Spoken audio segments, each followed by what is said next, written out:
परिमृतां यथा विनिमयो यत्र त्रिशर्वो मृषः धाम्ना स्वेन सदा निरस्तिकूतं सत्यं परं धीमहि धियं सदा परिभवः न भविष्यदोहं तीर्थास्पदं शिवविरं चिनुतं शरण्यं रक्षार्तिहं प्रणतपाल भवाब्धिपोतं वन्दे महापुरुषे शरणारविन्दं यं प्रव्रजन्तमनुपेतमुपेतकृत्यं द्वैपायनो विरहता सर्वाजुहावा पुत्रेति तन्मयतया सर्वोऽभिनेदोस्तं सर्वभूतहृदयं मुनिमानितोऽस्मि कृष्णाय वासुदेवाय देवकी नंदनाय च नंदगोपे कुमाराय गोविंदाय नमो नमः। नमः पंकजनाभाय नमः पंकजमालिने नमः पंकजनेत्र एवं समस्त अग्रवाल परिवार द्वारा आयोजित की गई है। इस कथा में हमने अभी तक बहुत सारी जो जीवन के लिए जो मुख्य सिद्धांत होते हैं वह जाना, और अब अवतार भी चालू हो गए हैं कल से, तो बहुत सारे कहानियाँ आती हैं जब तो सुनने में थोड़ा आनंद आने लगता है। कई बार हम सिद्धांतिक बातें करते हैं तो वो कभी कभी ऊपर से ही चली जाती हैं कुछ बातें, मगर जब कहानियाँ आती हैं तो सुनने में थोड़ा रस आने लगता है। भगवान जब आते हैं तो भगवान का नाम आती हैं, तो अब रस भी आने लगा है। तो हम कथा में प्रवेश करेंगे, इससे पहले थोड़ी देर हम कीर्तन करते हैं। इसे भाव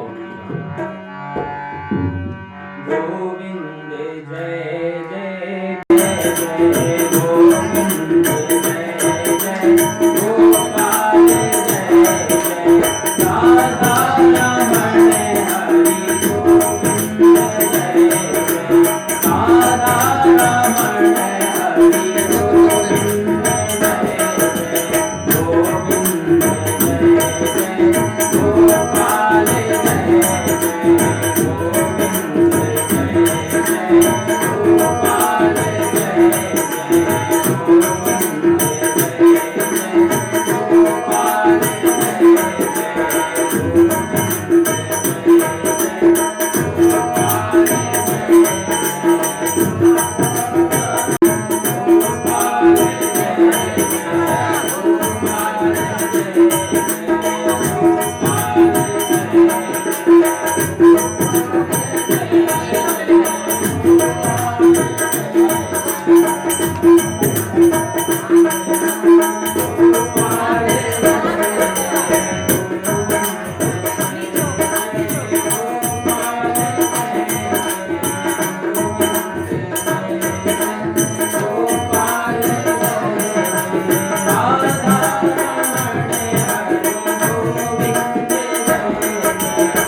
किसी भी चीज में कोई भी काम होने से कहानियां होती हैं, उन कहानियों का भी हमें अनुसरण करना चाहिए कि हाँ वो कहानियां भी सही हैं। क्या होता है कि हम कई कहानियों पे विश्वास करते हैं जो पुराणों में आई हैं, और कई कहानियों पर विश्वास करने का हमारा मन नहीं होता कि ऐसी कहानियां हो नहीं सकती। ग्रहण करना चाहिए। गणेश जी के लिए भी एक ऐसी कहानी आती है कि उनको प्रथम पूज्य शंकर जी ने जब उनकी गर्दन अलग कर दी, उसके बाद से देवताओं ने उनको घोषित किया। एक इसका हम व्यवहारिक कारण भी देख सकते हैं कि जो गणेश जी होते हैं हमारे शरीर में, आप कभी आपने वो शक्तिमान वाला नाटक देखा होगा, उसमें वो 7 चक्र दिखाते हैं कि शक्तिमान के पीछे दिखाते थे। वो 7 चक्र हमारे होते हैं। योग जो जानते हैं योग की भाषा में, 7 चक्र होते हैं। उनमें जो सबसे नीचे का चक्र होता है वो मूलाधार चक्र होता है ना, जो हमारे नीचे गोदा द्वार के पास होता है, मूलाधार चक्र है जो पृथ्वी से जुड़ा होता है। अब गणेश जी देखिए, गणेश जी अपने पिता से बिल्कुल नहीं जुड़े हुए हैं। गणेश जी को विनायक बोलते हैं, जो बिना नायक के उत्पन्न हुआ है, वह सिर्फ अपनी माता से जुड़े हुए हैं। और हमारा जो गोदा द्वार है, जो मूलाधार चक्र है, वो हमेशा धरती से जुड़ा होता है, और धरती हमारी माता कहलाती है। इसलिए उस चक्र के भगवान गणेश कहलाते हैं। और उस चक्र के बारे में बोला जाता है, हमारे अंदर जब तक भय रहेगा, हमारे अंदर भय है हमारा मूलाधार चक्र कभी जागृत नहीं होगा। और वो पहला चक्र है, वहीं से सारे चक्र खुलना चालू होते हैं। जब तक मूलाधार चक्र जागृत नहीं होता तब तक हमारे किसी चक्र में शक्ति नहीं पहुंचेगी। तो मूलाधार चक्र को जागृत होना बहुत जरूरी है। तो मूलाधार चक्र कब जागृत होगा? जब हमारे मूलाधार, हमारा भय कैसे जाएगा? जो गणेश है, गणेश आपने देखो गणेश जी का जो सिर है वो हाथी का है ना, ऊपर का हाथी का है। हाथी की विशेषता है, हाथी वहीं पर रहता है जहाँ खाने की अधिकता होती है। हरे भरे जंगलों में, रेगिस्तान में हाथी नहीं मिलेंगे आपको। हाथी वहीं मिलता है जहाँ खाने की अधिकता हो। वहां जब खाने की अधिकता होगी तो खाने के पीछे भागना नहीं पड़ेगा, उसे आसानी से खाना मिलेगा। तो उसे अपनी जीवन और मृत्यु का भी डर नहीं होगा। हाथियों का भी किसी का डर नहीं है, किसी बात को डर नहीं। कोई जानवर आ जाए, जंगल का राजा कोई रहे, हाथी को कोई डर कभी नहीं होता है। वो अपनी मस्त चाल में चलता रहता है। गणेश जी में जो हाथी का सर है वो यही बताता है कि ये भय को भगाने वाले देवता हैं। इसलिए गणेश जी को मूलाधार चक्र के देवता कहा जाता है। मूलाधार चक्र लाल रंग का होता है, इसलिए अधिकतर गणेश जी का जो रंग होता है मूर्तियों का वो लाल रंग का होता है। और मूलाधार चक्र हमारा पहला चक्र है, वो धरती माता से जुड़ा हुआ है। और दूसरी चीज मूलाधार चक्र में होती है पवित्रता। हमारे जीवन में जब तक पवित्रता नहीं आएगी किसी भी चीज को लेकर के, हमारा चरित्र जब अच्छा नहीं, जब तक अच्छा नहीं है तब तक हमारे जीवन में उन्नति नहीं हो सकती है। तो हमारा चरित्र अच्छा रखने के लिए भी गणेश जी प्रधान है। क्यों? क्योंकि गणेश जी अपने माता से जुड़े हुए हैं। और जब तक बालक अपनी माता के साथ होता है उसके मन में कभी खराब विचार नहीं आएंगे, कभी किसी के प्रति गलत विचार नहीं आएंगे। हमेशा उसका चरित्र अच्छा रहेगा जब तक वो माता के साथ है। कभी खराब विचार उस मन में उत्पन्न नहीं हो सकते। इसलिए गणेश जी को मूलाधार चक्र के देवता कहा गया है, ताकि वो चरित्र का निर्माण करें और भय को भगाएं। जब ये दोनों भाग जाएंगे तो हमारा मूलाधार चक्र जागृत हो जाएगा। इसीलिए मूलाधार चक्र जब पहले शुरू होता है तभी सारे चक्र जागृत होंगे। तो पहले शुरू होने के कारण गणेश जी की पूजा सबसे पहले, मूलाधार चक्र की पूजा सबसे पहले की जाती है। ऐसे ही कई कहानियों में एक आता है, जैसे हनुमान जी ने पहाड़ उठा करके ले आए। सुनते ना, हमने देखा है कि हनुमान जी से बोला गया कि औषधि लेकर के आओ, तो वो पूरा पहाड़ लेकर के आ गए। उनके बारे में बोला जाता है ज्ञानी नाम अग्रगण्यम, ज्ञानियों में अग्रगण्य है वो। जब ज्ञानियों में अग्रगण्य है तो उनको क्या जड़ी बूटी का नॉलेज नहीं रहा होगा? जब उनको सारा ज्ञान है, हर चीज का ज्ञान है, उनको इतना नहीं पता होगा कि चमकने वाली बूटी कौन सी किसको लेकर जो चोट लगी है, जब वो दवाई का डब्बा लेने दौड़ेगी ना तो वहां से केवल टीवी पट्टी लेके नहीं आएगी, सीधे डब्बा उठा के ले जाएगी। ऐसे ही जब भगवान को पता चला कि वो लक्ष्मण जी को शक्ति लगी है, उनके पास कम समय है अब, तो उनने वहां जड़ी बूटियां नहीं छांटी, सीधे उठा करके ले आए। उनका इतना जुड़ाव है लक्ष्मण जी के साथ में कि उनको कुछ होना नहीं चाहिए। जैसे माता सीधे दवाई का डब्बा लेकर के दौड़ती है, वैसे हनुमान जी पूरा पहाड़ लेकर के दौड़ रहे। तो ये कहानी सही है, हम उसको भाव सहित ग्रहण करें तो वो ज्यादा हमारे लिए प्रभावशाली होती है ना। तो ऐसी बहुत सारी कहानियां होती हैं। अभी हम जितनी कहानी, हम ये कहानी बताने का मतलब ये था कि कुछ कहानियां ऐसी होती हैं कि उसमें बताया कि कोई बालक है वो 100 साल तक गर्भ में रहा, कोई 12,000 साल तक रहा। तो इससे हमारे मन में ये ना आए कि ऐसा हो कैसे सकता है। वो ऐसी चीजें हो सकती हैं, लेकिन इसके पीछे भी कुछ कारण होते हैं बताने के, तो वो भी हमें भाव सहित स्वीकार करनी चाहिए। और सबसे पहली बात हमने जो कही, अगर कोई कहानी हमारा विश्वास, हमारे धर्म ग्रहण कर रही है, उस कहानी को वैसे ही ग्रहण कर लो, अपने बच्चों को वैसा ही बता दो, ताकि उनका हमारे धर्म में विश्वास हो। हाँ, जब वो पूछे तो उनको उसका कारण बताओ कि ऐसा क्यों है। हम कल तक हमने देखा पुरंजन आख्यान सुना, हमने पुरंजन की कहानी सुनी। ये कहानी वो नारायण थे विदुर जी को सुना। अब जब पूरी ये कहानी हो गई, अब विदुर जी यहाँ से चले जाते हैं, मैत्रेय जी चले जाते हैं। अब फिर से कहानी कौन सुना रहा है? सुखदेव जी महाराज सुना रहे हैं राजा परीक्षित को। अब राजा परीक्षित पूछते हैं कि प्रियव्रत के बारे में बताओ। प्रियव्रत जो राजा हैं, जो मनु की संतान है अगली, उनका चरित्र भी हमें बताइए। तब सुखदेव जी महाराज प्रियव्रत महाराज का आगे चरित्र सुनाते हैं। जो प्रियव्रत राजा हैं वो बड़े प्रतापी हैं, हमेशा प्रजा की सेवा करना, प्रजा को कोई भी समस्या ना आए इसलिए वो गांव-गांव घूमते हैं और उनसे पूछते हैं प्रजाजनों से कि कोई तुम्हें तकलीफ तो नहीं है। इतने प्रतापी राजा हैं। एक बार बैठे-बैठे जो प्रियव्रत महाराज हैं वो सोचने लगे कि ये रात क्यों होती है, सब सो जाते हैं, कोई काम नहीं करता है, सब आलसी हो जाते हैं। तो उन्होंने कहा कि अब मैं रात नहीं होने दूंगा।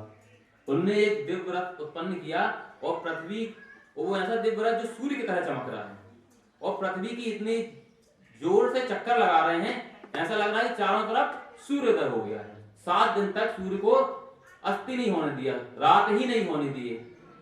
तो अब ब्रह्मा जी ने बोला है कि ऐसा मत करिए महाराज, जो प्रकृति में जो नियम बने हैं वो किसी न किसी कारण को सोच करके बने हैं, सब चीज का कोई कारण होता है ना। सब्जी में नमक डाल दो, हम खाने बैठे, किसी ने नमक कम डाल दिया, हम उसको बोल रहे हैं भैया नमक थोड़ा ज्यादा डालो, अगले दिन उसमें सब्जी में नमक ही नमक डाल दिया, फिर हमने कहा ज्यादा नमक डाल दिया, तो उसको गुस्सा है, नमक फेंकते कि नमक खराब है।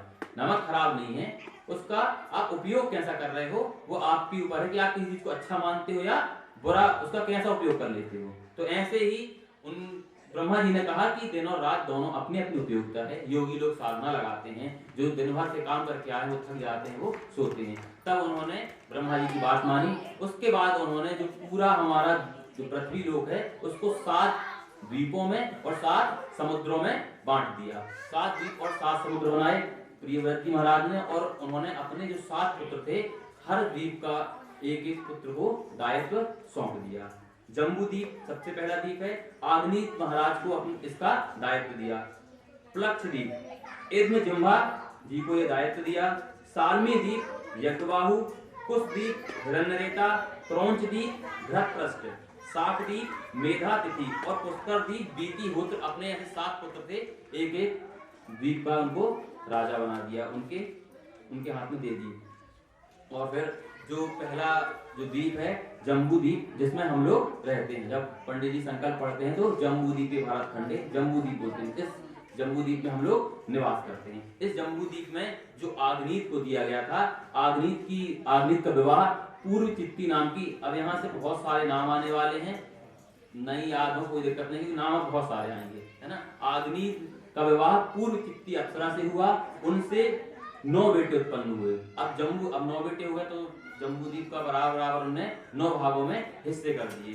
तो जो हमारा जो अजनाब खंड, जो पहला खंड है, वो नाभि जो हैं उनके एक बेटे हुए नाभि, उनको मिला। उस अजनाब खंड में हम लोग रहते हैं। तो जो नाभि हुए, नाभि का विवाह मेरु देवी से हुआ। अब नाम फिर हम रिपीट कर रहे एक बार, आग्नीत के पुत्र नाभि। अब यहाँ से शुरू होगा, है ना।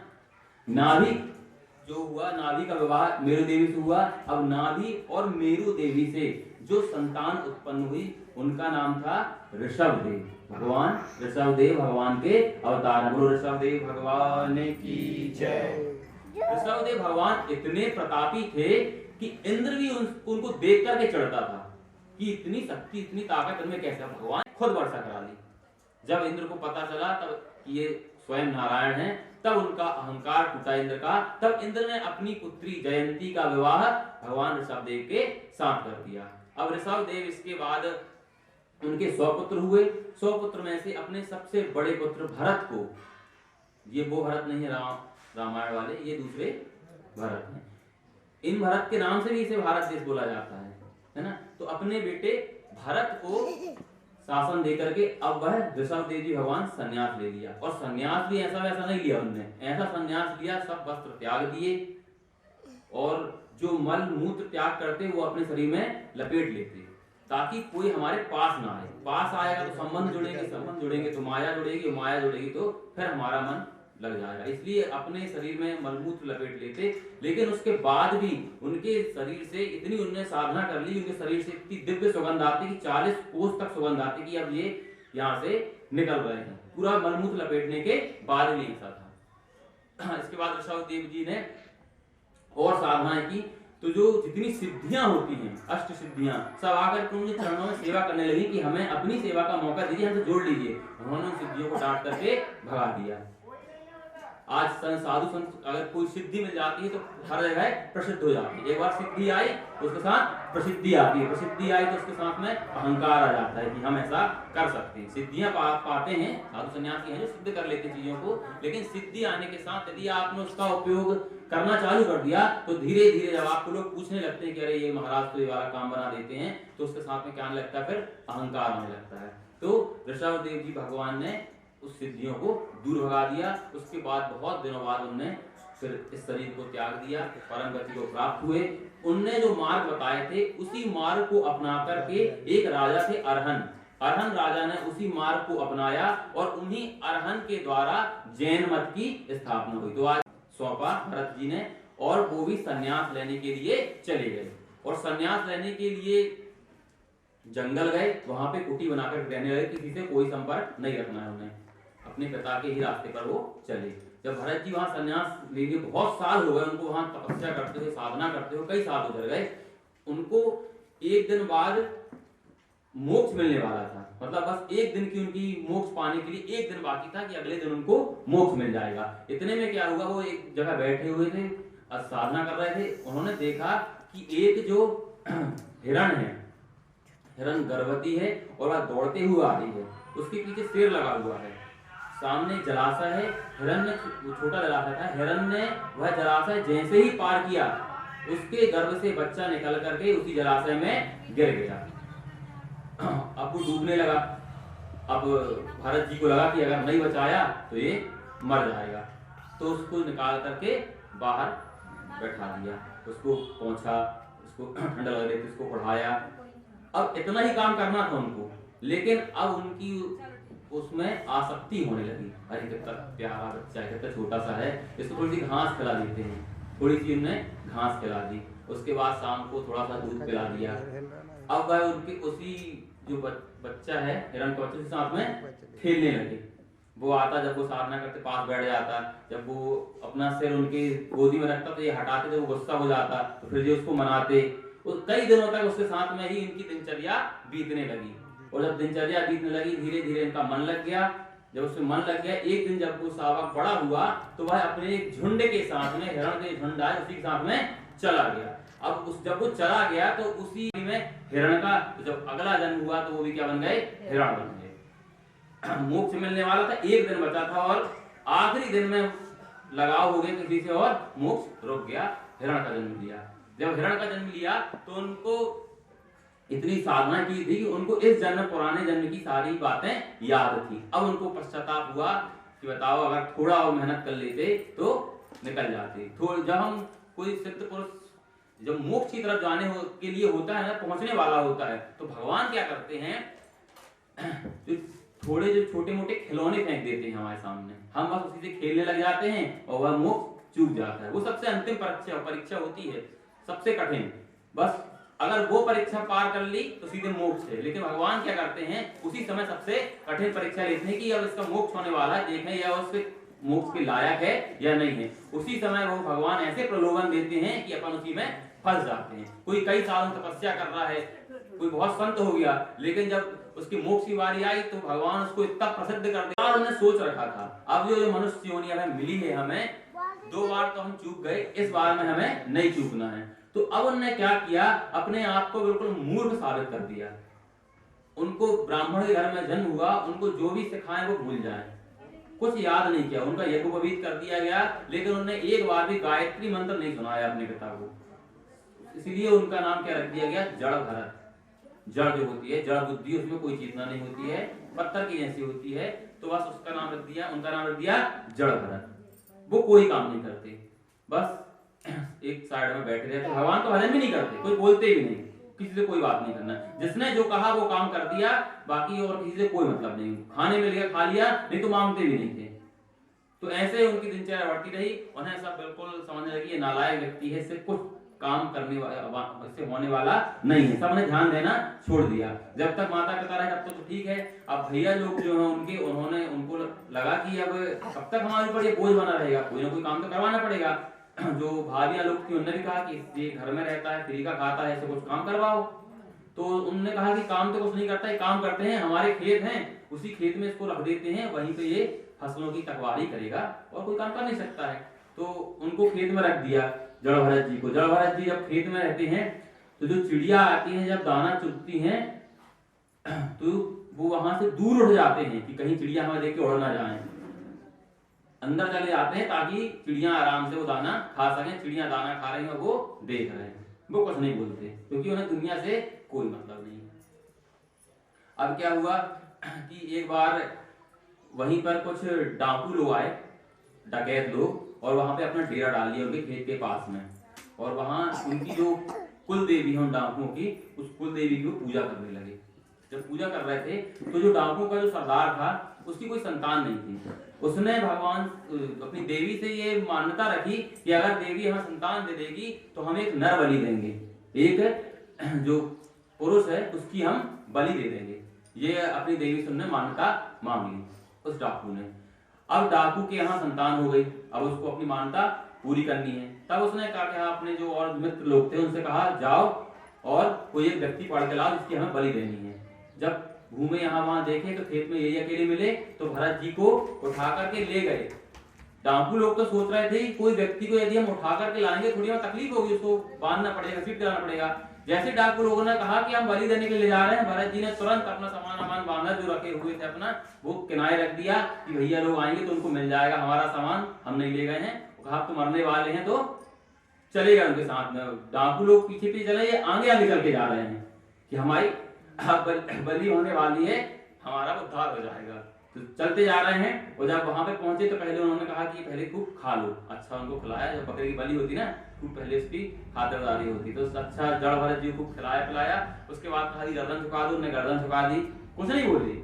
और फिर देवी के सामने जैसे बलि देने के लिए तलवार उठाई और तलवार मारने वाले थे कि जो देवी ने देखा कि एक भक्त यहाँ पे लेटा हुआ है और ये लोग जो डाकू लोग इसकी बलि दे रहे हैं। तुरंत देवी मूर्ति से प्रकट हो गई और अपनी तलवार निकाल करके जितने डाकू थे सबकी गर्दन काट दी। और भरत जी मरने वाले, जो मरने वाला था उसकी इच्छा पूरी नहीं हुई, जो मारने वाले थे वो सारे मर गए। तो भरत जी यहाँ से ही बच गए। अब जब यहाँ से बच गए तो फिर रोड में घूमने लगे। अब वहीं पर पास में एक रुहुगण नाम का एक राजा था। रुहुगण अपने कुछ साथियों के साथ में पालकी में बैठ करके कपिल मुनि के आश्रम जा रहा था। रुहुगण जो था वो था तो राजा लेकिन संत प्रवृत्ति का था। वो कुछ उसमें राजा का स्वभाव तो था लेकिन वो संत बनने ही जा रहा था कि अब नहीं है, तुम जहां से आ रहे हो, जहां देश से तुम राजा हो। उन्होंने उसका पिछला पूरा वृतांत बता दिया।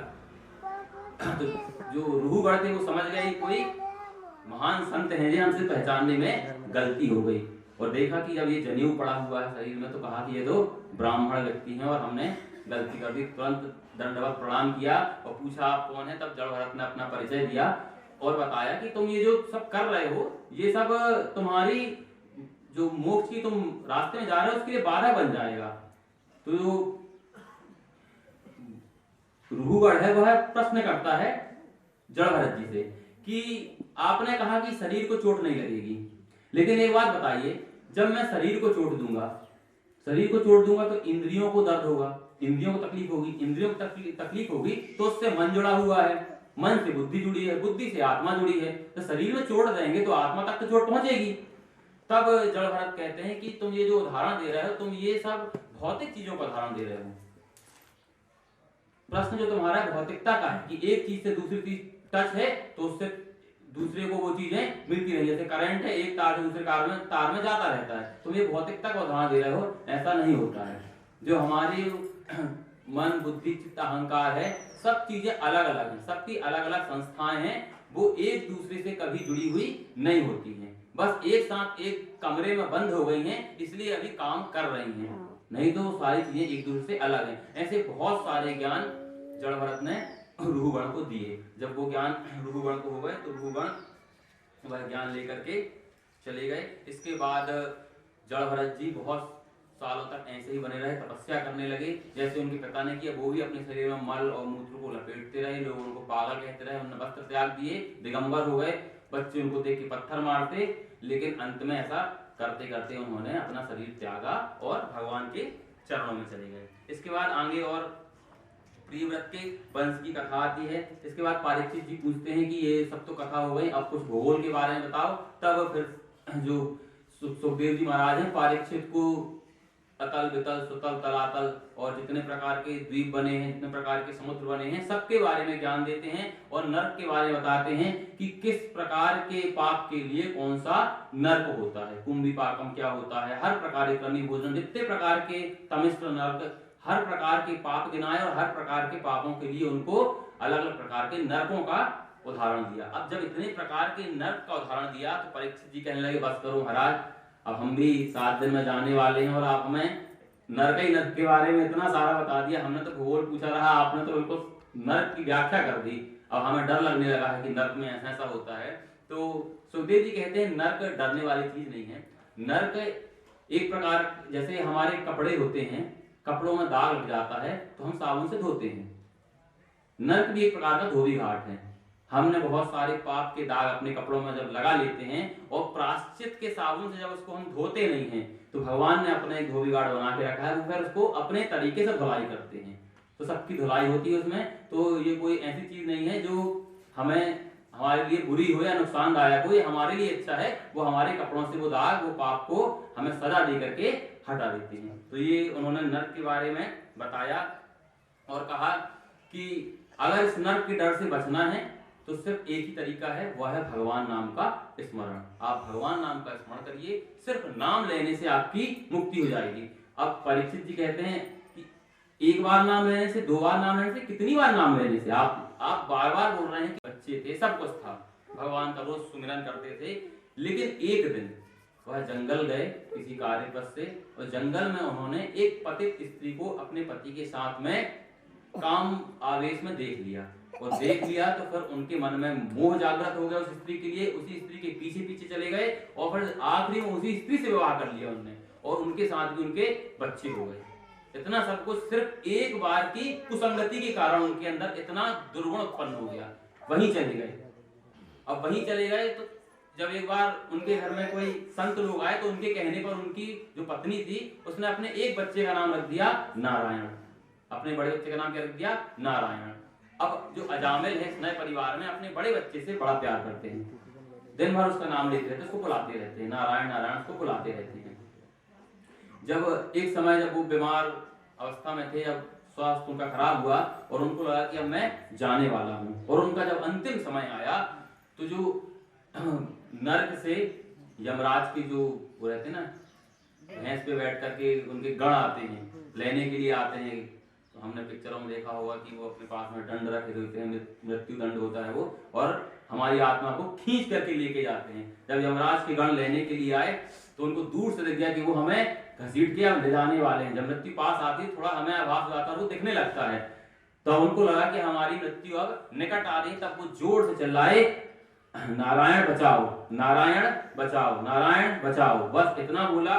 इतना बोलते ही साथ नारायण बचाओ बोला और भगवान विष्णु के पार्षद तुरंत आके खड़े हो गए वहां।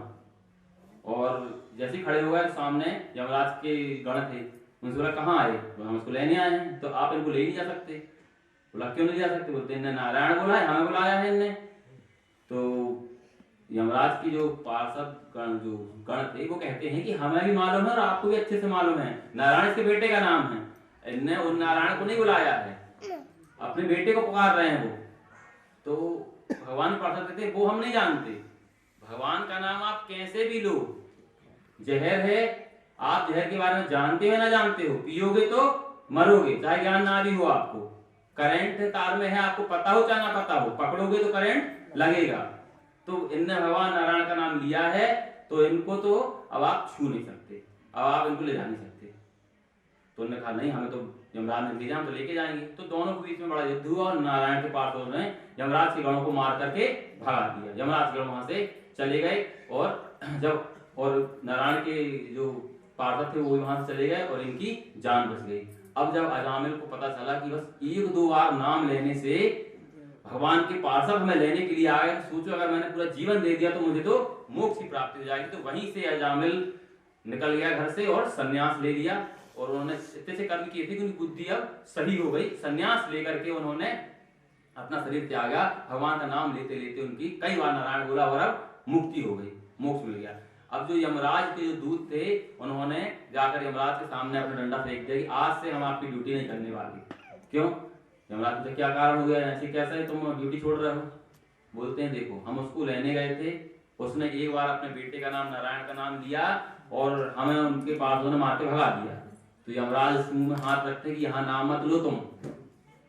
और जो लोग सजा भोग रहे हैं अगर उन्होंने ये नाम गलती से भी सुन लिया तो वो अगर नाम लेंगे तो हमारा तो पूरी ड्यूटी खत्म, हमारी नौकरी चली जाएगी। सब नारायण का नाम लेके और सबको हमें छोड़ना पड़ेगा। इसलिए यहाँ नाम मत लो, क्योंकि ये जो नाम की महिमा है ये बड़ी अपरंपार है। जो भगवान का नाम लेते हैं, गलती से भी जो भगवान का नाम ले लेते हैं उनकी मुक्ति के द्वार खुल जाते हैं। तो ये यमराज ने बताया। तो हमें भी पहले तो अपना आत्म शुद्धिकरण करने के लिए भगवान का नाम लेना है। उसके बाद जब हमें भगवान के नाम से प्रीति हो जाए, भगवान के स्वरूप से प्रीति हो जाए, तो बस वो नाम लेकर के हमें अपने जीवन को आगे बढ़ाना है। और जब एक उम्र आएगी जब हमें सब कुछ लगेगा कि अब सब नश्वर सा जैसा होने लगा है, कोई हमारा साथ नहीं देता है, जब हम बुढ़ापे में पहुंचते हैं तो हमें लगता है कि हमारे बेटे हमें आंख दिखाने लगे हैं, हम सलाह देते हैं तो हमें ऊपर से चिल्ला देते हैं, तब हमें ये एहसास होना चाहिए कि हमारा कोई नहीं है, अब हमारे सिर्फ नारायण है। तब सिर्फ भगवान का नाम लो और अपनी गति को हमें सुधारना चाहिए। और फिर अगले गांव में जाते हैं, वहां पे उस गांव के लोग बहुत ही सज्जन, बहुत ईमानदार, भगवान की सेवा करने वाले लोग रहते हैं। जब संत उनके गांव में पहुंचते हैं और वहां वो लोग संत की सेवा करते हैं, तो संत जाते समय उन अच्छे लोगों को आशीर्वाद देके जाते हैं कि भगवान करे आपका परिवार टूट जाए, बिखर जाए, आपके यहाँ लड़ाई हो जाए, आप लोग अलग अलग हो जाओ। तब उनके शिष्य पूछते हैं, ये बड़ा आश्चर्य है, बुरे लोगों को आप अच्छा आशीर्वाद दे रहे हैं, अच्छे लोगों को बुरा आशीर्वाद दे रहे हैं। तब वो संत कहते हैं कि जो बुरे लोग हैं एक ही जगह स्थिर रहें, एक ही जगह रहें तो ज्यादा अच्छा है, दूसरों को परेशान नहीं करेंगे, एकता से रहेंगे, कहीं जाए ना ये। और जो अच्छे लोग हैं अगर एक जगह रहेंगे तो उनके गुण कहीं फैलेंगे नहीं। ये अच्छे लोग अगर कई जगह जाएंगे तो अपने कई जगह गुण को फैलाएंगे, इसलिए इनको हमने कहा कि ये कई जगह चले जाएं। तो ऐसे ही नारद जी अब कई समस्या जब उनके सामने आई तब वो ब्रह्मा जी के पास गए। ब्रह्मा जी हमारे गुरु चले गए हैं, तो ब्रह्मा जी ने कहा तुम्हारी गलती है, लेकिन अभी क्योंकि पूरा सिस्टम चलाना है, तुम चला रहे हो, वर्षा करा रहे हो, हर प्रकार का तंत्र चला रहे हो, तो उसके लिए कोई गुरु तो जरूरी है। इसलिए काम करो, विश्व रूप को तुम अपना गुरु बना लो, वो भी ब्रह्म ज्ञानी है। तब ये विश्व रूप के पास गए इंद्र और उनसे कहा कि हमारे गुरु बन जाइए। तब विश्व रूप ने कहा कि हम गुरु बन के क्या करेंगे, हमें तो पैसे का कोई लोग है नहीं है, कुछ भी, हम जो खेतों में अनाज कटने के बाद जो दाने गिर जाते हैं वही हम बीन के लाते हैं, उसी में अपना गुजारा कर लेते हैं, मुझे पैसे की जरूरत नहीं है। लेकिन इंद्र ने कहा कि आपको जरूरत नहीं, लेकिन हमें जरूरत है, हमें एक गुरु चाहिए, इसीलिए आप हमारे गुरु बन जाइए। अब ये गुरु तो बन गए। गुरु बनने के बाद इन्होंने इंद्र को नारायण कवच का पाठ कराया। नारायण कवच सबसे शक्तिशाली कवच है, जो व्यक्ति नारायण कवच का पाठ करता है उसके घर में कभी कोई विघ्न बाधा नहीं आती। तो नारायण कवच का पाठ इंद्र को कराया, इंद्र को सिखाया नारायण कवच, और फिर इंद्र ने कहा कि ठीक है आप एक बड़ा अनुष्ठान करिए। इंद्र ने बड़ा अनुष्ठान करवाया और उसमें कई देवताओं की आहुतियां डलवाई ताकि इंद्र की शक्तियां और बढ़ने लगें। जब इंद्र अनुष्ठान करा रहे थे उसी समय जो विश्व रूप था, विश्व रूप दिति की पुत्री का बेटा है ना, दिति की पुत्री रचना का बेटा है विश्व रूप, और जो दिति है वो दैत्यों की माता है। तो दैत्य लोग हुए विश्व रूप के मामा लोग कहलाए। अब विश्व रूप क्या करता था, इंद्र के नाम की, देवताओं के नाम की तो आहुति देता था, साथ में दैत्यों के नाम की भी आहुति देने लगा। इंद्र के साथ में अन्य दैत्यों की शक्ति बढ़ाने के लिए वो उसमें अपने मामा लोगों के नाम से आहुति डाल रहा है। तो इंद्र को गुस्सा आया, तो इंद्र ने तलवार उठाई और विश्व रूप की गर्दन काट दी। अब इंद्र को ब्रह्म हत्या का पाप लगा। उसके बाद इंद्र, जब त्वष्टा मुनि को पता चला कि इंद्र ने हमारे पुत्र को मार डाला है, तब तो त्वष्टा ऋषि ने बदला लेने के लिए एक बड़ा भयंकर यज्ञ किया। उस यज्ञ में से एक दैत्य उत्पन्न हुआ जिसका नाम था वृत्तासुर। सुना होगा आप लोगों ने, एक वृत्तासुर नाम का दैत्य उत्पन्न हुआ। अब उस दैत्य इतना भयंकर था कि वो बताया कि वृत्तासुर को मारने के लिए एक ही उपाय है कि ऋषि दधीचि की हड्डियां लाओ, उससे शस्त्र बनाओ और वृत्तासुर को मारो। अब सारे जो देवता हैं वो दधीचि जी के पास गए और दधीचि जी को कई बार सिर टिका टिका करके पैर पड़े। दधीचि जी कहते हैं इतना आदर सत्कार देवता लोग दें तो कुछ, और अगर आप हमें कुछ दर्शन के बदले प्रसन्न हो गए हैं करके सीधे बोल दे कि अपनी हड्डियां दे दीजिए, तो उसके कैसा उसको लगेगा। तो दधीचि ने बोला वाह भैया, आए थे हमारा आशीर्वाद लेने और सीधे हमारी हड्डी मंगा दी आपने। तो इंद्र ने बताया कि ऐसी समस्या हो गई है कि अब अगर ऐसा नहीं हुआ तो वृत्तासुर की स्तुति करना चालू कर दिया कि आप पूरे लोगों के स्वामी हैं, आपके द्वारा ही मृत्यु है, आपके द्वारा ही जन्म है। कई प्रकार से उन्होंने स्तुति गाई। और जब इंद्र ने कहा कि वाह भैया क्या स्तुति गा रहे हो आप, इतना इंद्र ने कहा ही, और उसके अंदर फिर से आसुरी वृत्ति जाग गई और उसने कहा कि आज तो हम तुम्हें छोड़ेंगे नहीं। और इंद्र जब वज्र लेकर के दौड़ा तो इंद्र को ऐसा मुक्का मारा कि उसका वज्र दूर गिरा और इंद्र दूर गिरा। अब वृत्तासुर समझ गया था कि ये वज्र हमें मारने के लिए हम इससे मर जाएंगे। तो वृत्तासुर ने इंद्र को कहा वज्र उठा लो अपना, तुम्हें शर्म आ रही होगी लेकिन तुम्हारे पास इसके अलावा कोई और उपाय नहीं है, हम इसके अलावा किसी चीज से नहीं मरने वाले, शर्म मत करो। वैसे भी तुम बेशरम व्यक्ति हो कि किसी संत के यहाँ गए थे, उनको प्रणाम किया और उनकी हड्डी मांग के लिए आए, तो अब तुम इतना शर्म भी मत करो, अब तुम सीधे जाके वज्र को उठा लो और हम मार लो। इंद्र गया, वज्र को उठा लिया और अब वृत्तासुर जैसे ही मारने के लिए आगे आया तो इंद्र ने वृत्तासुर के दोनों हाथ काट दिए। अब वृत्ता जब हाथ काट दिए, अब वह मुंह खोल करके इंद्र की तरफ दौड़ा और सीधे इंद्र को अपने मुंह के अंदर कर लिया, पेट में भर लिया। अब सारे देवता घबराए कि वज्र भी चला गया, इंद्र भी अंदर चला गया, अब तो मरने वाला नहीं है। लेकिन जो विश्वरूप थे उन्होंने इंद्र को नारायण कवच का पाठ कराया था, इसलिए नारायण कवच के पाठ करने के कारण इंद्र जीवित रहे, वहां पर अपनी सुरक्षा करते रहे और अंदर ही अंदर वज्र के माध्यम से उसके पेट को काटते रहे। 1000 साल बाद पेट काट के बाहर निकले। कितना विशाल वह दैत्य था और 1000 साल बाद वृत्तासुर की मृत्यु हो गई। अब परीक्षित ने पूछा कि भगवान का वज्र देख करके वृत्तासुर के अंदर ऐसी भावनाएं कैसे जागी। तब उन्होंने कहा कि ये जो वृत्तासुर था, पहले के समय में पूर्व जन्म को पूछा कि आप पुत्र मर गया है तो इतना विलाप करने की क्या जरूरत है, आप धर्मात्मा लोग हैं, आप तो समझते हैं कि आना और जाना लगा है संसार में। चित्रकेतु राजा कहता है नहीं, मेरा तो एक लौता पुत्र था, मुझे तो ये जीवित चाहिए चाहे कुछ हो जाए। तो नारद जी ने कहा अच्छा काम करते हैं, अभी आप शांत हो जाओ, हम अभी आपको आपके पुत्र से मिलवाते हैं। तो नारद जी ने क्या किया, भगवान का नाम लिया और उस आत्मा को बुला लिया। अब चित्रकेतु राजा का वो पुत्र आकर के आत्मा के रूप में अपने सूक्ष्म शरीर से सामने खड़ा हो गया। अब चित्रकेतु राजा कहता है कि अरे पुत्र तुम वापस आ गए, मुझे तो ऐसा रोना आ रहा था कि मेरा पुत्र चला गया। तब चित्रकेतु राजा को पुत्र कहता है कौन सा पुत्र, कौन से माता पिता। तो चित्रकेतु कहता है कि हम रो रहे हैं तुम्हारे, तो हमसे पूछा कौन से माता पिता।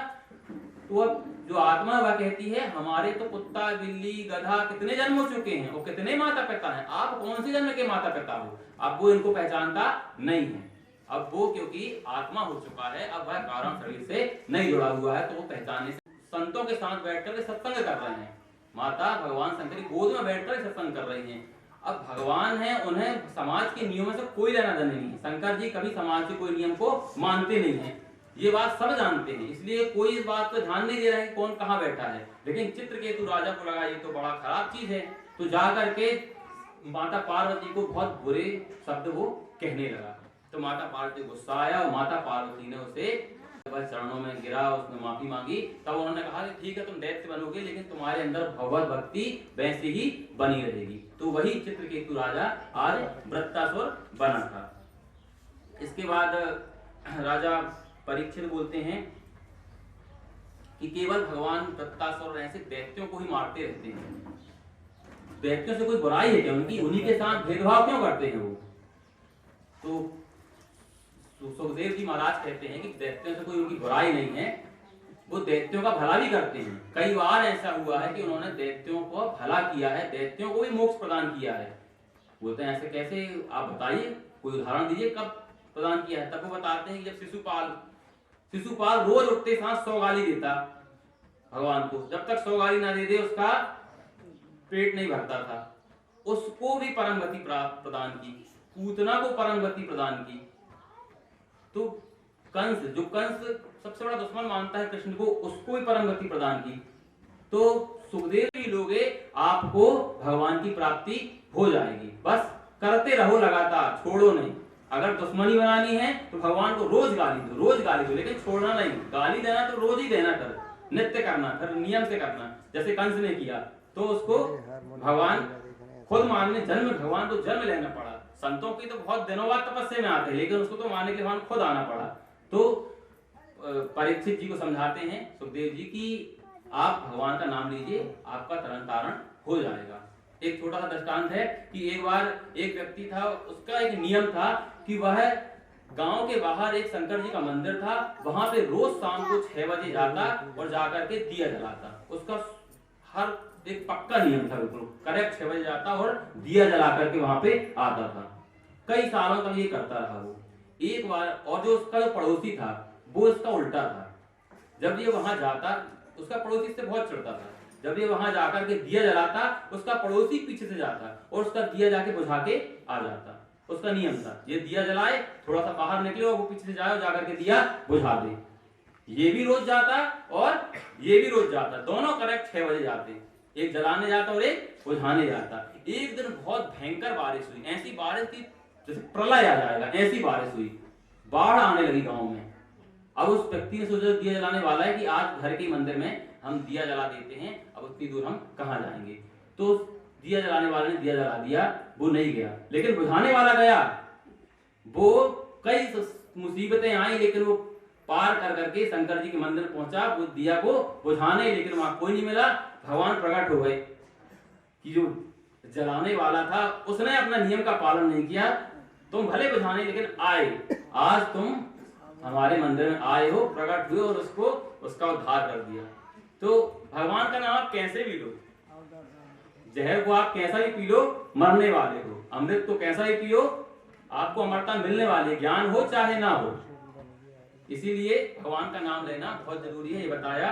और बताया कि ऐसे ही कई ऐसे भक्त हुए हैं जिनका भगवान ने उद्धार किया है। ऐसे ही एक भक्त हुए हैं भक्त प्रहलाद। अब इसके बाद अभी तक हमने हिरण्याक्ष के बारे में सुना था, अब हम सुनेंगे हिरण्यकश्यपु, जो दूसरा उसका भाई है। जो हिरण्यकश्यपु था वो भी एक बार हिरण्यकश्यपु ने सोचा कि मैं भी जाकर के भगवान की तपस्या करता हूँ और भगवान से अच्छे लंबे चौड़े वरदान मांगूंगा, अब तो अमर होकर के लौटूंगा, ऐसा उसने सोच लिया, क्योंकि हिरण्याक्ष मारा गया है और उसका बदला तो मुझे देवताओं से लेना ही है। तब उसने क्या किया, अपनी जो एक पत्नी थी कयाधु नाम की, सोचा कि अगर मैं तपस्या करने चला गया और देवताओं को पता चल जाए कि मैं तपस्या कर रहा हूं तो ये मेरे परिवार में हमला ना कर दें। इसलिए अपनी जो पत्नी है कयाधु को, जो नारायण थे, जो नारद जी थे, उनका सबके यहाँ आना जाना था। नारद जी एक ऐसे हैं जिनकी किसी से कोई दुश्मनी नहीं है। तो नारद जी के कहने पर उन्हें एक साधु के आश्रम में उनको छोड़ दिया। नारद जी ने कहा कि हम इसकी रक्षा करेंगे, आप चिंता ना करें और आप आराम से जाके तपस्या करें। तब जाकर के हिरण्यकश्यपु ने बड़ी भयंकर तपस्या की है। भगवान जब प्रकट हुए, ब्रह्मा जी प्रकट हुए, तो उन्होंने जब वरदान मांगना शुरू किया तो बड़ी लंबी लिस्ट बना दी कि हमें ऐसा ऐसा करना है। उन्होंने कहा कि पहले तो हमें अमर कर दो।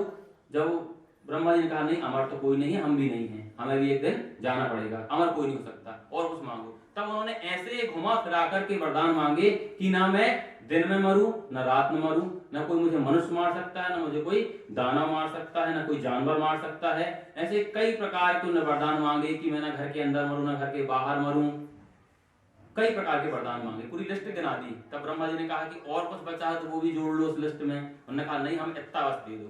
तो पूरी जो लिस्ट बनाई थी उसके अनुसार ब्रह्मा जी ने कहा तथास्तु, तुम्हें ऐसे ही वरदान है। अब वो सोचने लगा मैंने तो सब कुछ मांग लिया, जानवर ही नहीं मार सकता मुझे, इंसान भी नहीं मार सकता है, मैं दिन में नहीं मर सकता, मैं रात में नहीं मर सकता, कई प्रकार के वरदान मांग चुका हूं, अब मैं तो अमर हो गया, अपने आप को अमर समझ लिया और उसने दूसरों को परेशान करना चालू कर दिया। जब लौट करके आया है अपने घर में और देखा कि अब उसका बेटा बड़ा हो गया है, अपने बेटे को अपने पास में बुलाया, उनका नाम था प्रहलाद। प्रहलाद जी को अपने पास में बुलाया और पास में बुला करके पूछता है कि कुछ ज्ञान है तुम्हें, पढ़ते हो? तो प्रहलाद जी को स्कूल की पढ़ाई याद नहीं है जो पढ़ा है, लेकिन उनने माता के गर्भ में जो पढ़ा वो उन्हें याद है। साधु के यहाँ पे रहते थे, संत के आश्रम में रहते थे और नारद जी उनको आकर के भगवान की कहानियां सुनाते थे। तो गर्भ में प्रहलाद जी को वो वाली कहानियां सारी याद हैं। जब पिता ने पूछा कि कुछ कहानियां याद हैं, तब उन्होंने बताना चालू किया कि नवदा भक्ति क्या होती है। तब तो जो हिरण्यकश्यप उसका दिमाग खराब हो गया, हमारे दैत्य कुल में ऐसी भक्ति और भाव की बात कर रहा है ये। उसने कहा लेकिन चलो अभी छोटा बच्चा है, कहीं गलत संगत में पड़ गया होगा, इसलिए ऐसी बुद्धि हो गई इसकी, हम इसको अच्छे स्कूल में डालेंगे तो ये सही हो जाएगा। तब संड और अकर्मक नाम के दो गुरु थे अमर, और उनके पास में इनको भेज दिया कि जाओ भैया इनको अच्छी तरह से पढ़ाओ और जो दैत्यों के जो गुण होते हैं वो इनके अंदर भर दो, बिल्कुल फूट फूट के। दोनों ने कहा ठीक है, हम ले आते हैं और उनको अच्छे से पढ़ाते हैं। ले गए, उनको पढ़ाना चालू किए, खूब पढ़ाया। उसके बाद कुछ सालों बाद फिर लेकर के आए और जब फिर से हिरण्यकश्यप ने पूछा कि कुछ ज्ञान दो, तो बस वो यही बताने लगे कि ये पूरा जो जगत ये सब माया है, लेकिन भगवान का बनाया हुआ है। हम और आप जो सब अपने शरीर पे आज घमंड कर रहे हैं, एक दिन आप भी मर जाओगे, एक दिन हम भी मर जाएंगे। फिर गुस्सा आ गया हिरण्यकश्यप, किस तरीके की बात कर रहा है हमारा लड़का होकर के। दोनों गुरुओं को बुलाया, दोनों को बोला तुमने क्या सिखाया इसको? इससे कुछ परिवर्तन ही नहीं आया। तब वो फिर से ले गए कि नहीं हम इसको सुधार के लाएंगे। अब जहाँ पे वो प्रहलाद जी महाराज गए, वहां पे जब बीच में खाना पीने की छुट्टी होती तो वो अपना ग्रुप बनाते और वो पढ़ाई के बाद में वो दूसरे बच्चों को अपनी पढ़ाई, उनकी अलग क्लास चल रही है, अलग कोर्स चल रहे हैं, अपने मित्रों को भगवान का कीर्तन, भगवान के गुणानुवाद वो बताने लगे। अब उनके जो गुरु थे उन्होंने कहा ये हम सुधरने वाला नहीं है। अब फिर से महाराज के पास ले गए, कहा कि ये तो सुधर रहा नहीं है। तो महाराज ने कहा कि ये हमारे दुश्मन नारायण का नाम लेता है, हमारे भाई को मारा है उसने, हमारा दुश्मन है, उनका नाम लेता है ये, तो ये हमारे कुल में रहने लायक नहीं है, इसको इस कुल से खत्म कर दो, कोई अच्छा है। तो अपने सैनिकों को आज्ञा दी कि इसको मार दो। अब उन सैनिकों ने प्रहलाद जी को कई प्रकार की यातनाएं दी, कई प्रकार की सजा दी। पहाड़ से फेंका तो भगवान नारायण ने उसको पकड़ लिया। जब सांपों से कटवाने के लिए सांपों की जगह में डाला तो वो सारे सांप फूल बन गए, माला बन गए। कई प्रकार की यातनाएं दी, लेकिन प्रहलाद जी को तेल की कढ़ाई में जलाने की कोशिश की गई, लेकिन नहीं जला पाए। तब उनकी एक बहन थी जिनका नाम था होलिका। होलिका ने आकर के अपने भाई से कहा कि आप चिंता ना करें, आप इतना परिश्रम क्यों कर रहे हैं, हम तो इनको एक बार में खत्म कर सकते हैं। हमारे पास ऐसा एक ओढ़ने की ओढ़नी है कि जिसको यदि हम ओढ़ लेते हैं तो हम कभी पानी में नहीं डूब सकते और आग में जल नहीं सकते, हमें ये वरदान है। तो हम इनको ओढ़नी ओढ़ करके बैठी हैं। प्रहलाद जी गोदे में उठा लिया और नीचे से लकड़ियों का पूरा एक अलाव बनाया और उसमें आग लगवा दी गई। आग लगा दी गई, रात भर वो आग जलती रही, जलती रही, जलती रही और वो भगवान का नाम लेते रहे।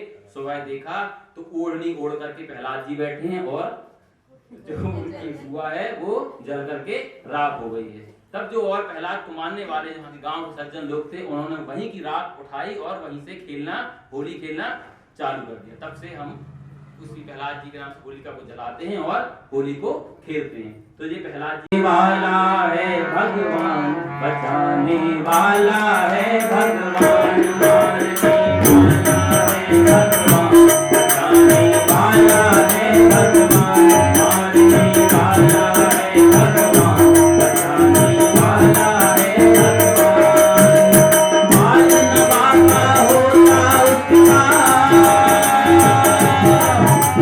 मारने वाला होता उसका, चल गया निधान, मारने वाला है भगवान, बचाने वाला है भगवान, मारने वाला है भगवान, बचाने वाला है भगवान।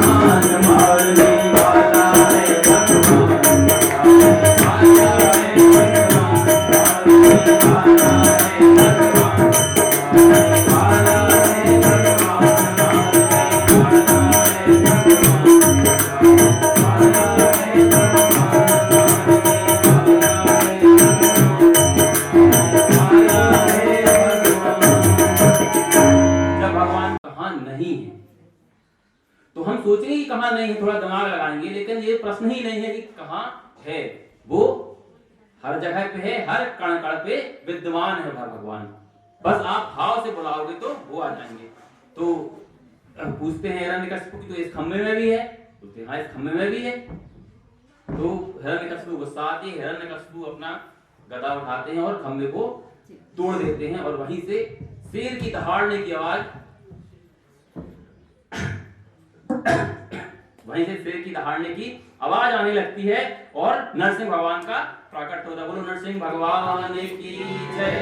अब जो ब्रह्मा जी से जैसी लिस्ट द्वारा वो वरदान मांगे गए थे, तो पूरी लिस्ट के एक एक टिक लगा करके भगवान उत्पन्न हुए हैं। ना नर हैं ना जानवर हैं, नरसिंह हुए हैं, दोनों चीज हैं।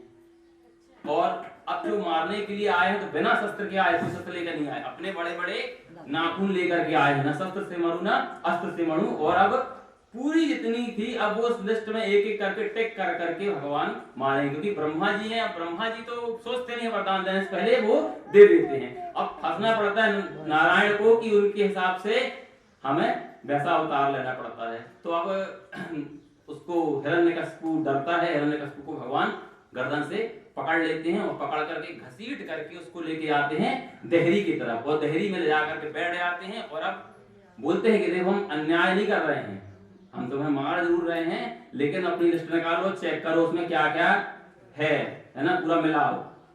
अब हम न नर हैं ना पशु हैं, हम नरसिंह हैं, दोनों का मिक्स है। और हम तुम्हें मार रहे हैं, ये देखो हमारे नाखून, इनसे मारेंगे तुम्हें, पूरा बता रहे हैं उसको प्रोसेस, इससे मारेंगे, ले ये शस्त्र नहीं है। अब ये समय चल रहा है, दिन भी नहीं है रात नहीं, संध्या का समय है, सायंकाल है, तुम्हें अब संध्या काल में मारेंगे। घर के अंदर भी नहीं मार रहे, घर के बाहर भी नहीं मार रहे, बीच दहरिया बैठ करके हम तुमको मार रहे हैं। तो अब तुम ये शिकायत मत करना कि हमने अन्याय किया है, हमने भेदभाव किया है दैत्यों के साथ में। और वहीं उसका सीना चीर देते हैं, उसको मार देते हैं। अब मारने के बाद भगवान बहुत ज्यादा क्रोध में आ जाते हैं। क्रोध में आते हैं तो सारे देवता सोचते हैं कि अब इनको कौन मनाएगा, कौन शांत कर देगा। लक्ष्मी जी से बोलते हैं, लक्ष्मी जी कहते हैं कि नहीं, हमारी तो ऐसे में हिम्मत है, पढ़ नहीं रहे, हम दूर देख के ही हम परेशान हैं इनको। तो अब ब्रह्मा जी कहते हैं जिसके लिए ये आए हैं, अब वही इनको शांत करेगा। तो प्रहलाद जी बिल्कुल 5 साल के बालक हैं, जाकर के सामने खड़े हो जाते हैं। तो उनको देख करके नरसिंह भगवान का जो क्रोध होता है वह धीरे धीरे शांत हो जाता है। उनका इतना भयानक रूप है कि जो राक्षस का जो शरीर के अंग के जो मांस हैं वो पूरे शरीर में लपेटे हुए हैं, और पूरा जो मुंह है खून से पूरा लथपथ है।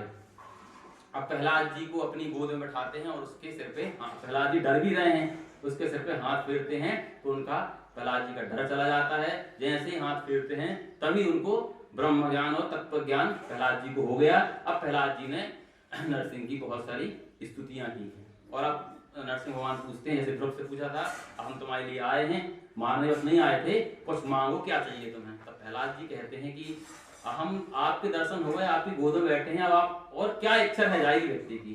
फिर भी कहते हैं नहीं, अब आप बहुत दिन तक आप यहाँ रहना पड़ेगा, आप राज्यभार संभालिए, आप पिता को मार दिया है, अब आपके ऊपर सारा राज्य है, वो आप राज्य संभालिए। तो एक मनवंतर तक प्रहलाद जी ने वहां पर शासन किया है। उसके बाद वहां से वो चले गए हैं, अपने पिता का अंतिम संस्कार किया।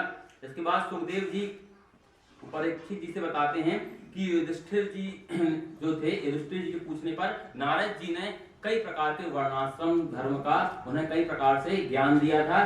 तो वैसे के बाद अगला जो स्कंद शुरू होता है उसमें मनवंतर की जो निरूपण हुआ किया गया है ना, समय कैसे होता है। हम जो जिस युग में जी रहे हैं उसको हम कलयुग कहते हैं। कलयुग में जो वर्षों की संख्या है वह 4,32,000 वर्ष है। कलयुग में 4,32,000 वर्ष हैं। इसके दुगने यदि कर दो तो उतने वर्ष हैं द्वापर में, द्वापर दुगना है ना। इसका 3 गुना कर दो तो इतने वर्ष हैं त्रेता में, और इसके 4 गुना कर दो तो इतने वर्ष हैं सतयुग में। ऐसे वर्षों को बताया। अब ये सारे युगों को यदि हम मिला दें तो इन युगों को मिलाने से बनता है एक महायुग। इतने जो चारों युग हैं, चारों के इतने वर्ष हैं, सबको यदि हम मिला दें तो इससे बनता है एक महायुग। और ऐसे 72 महायुग, ऐसे लगभग 72 महायुग जब बीत जाएंगे तब होता है एक मनवंतर। सारे युग मिलाने से एक महायुग, और ऐसे 72 महायुग मिलकर के बनाते हैं एक मनवंतर। ऐसे जो एक मनवंतर है, ऐसे 14 मनवंतर जब इकट्ठे होते हैं तब बनता है एक कल, है ना। जैसे सुने जितने योग हैं सबको मिलाने से बना एक महायोग ना।